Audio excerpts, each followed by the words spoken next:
No paper trail po lahat ng transaction pero meron po kaming voucher. Ang voucher po namin, ledger po pala. Ledger, wait, based on ano po? Ano bang sinabi ko sa ano? Dala mo yung ledger mo? Dala mo yung ledger?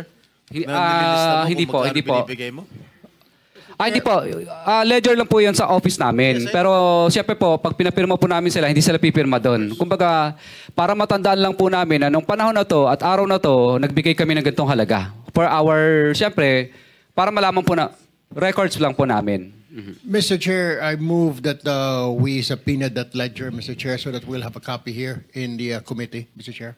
Yes, pwede mo pwede po bang kaming- pwede mo bang ipadala sa amin kung ano man ang tawag ninyo, kung ledger, anything that will indicate the payment of the alleged commission to each and every member of Congress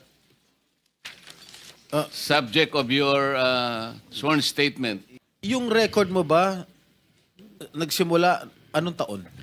Actually, 2022 po lahat nag-start itong record po nito. What about before 2022? Wala ka record? Hindi ka... Wala pong, hindi po kami nagre-record kasi sumasali lang po kami ng sumasali sa bidding at nagpapadyaryo.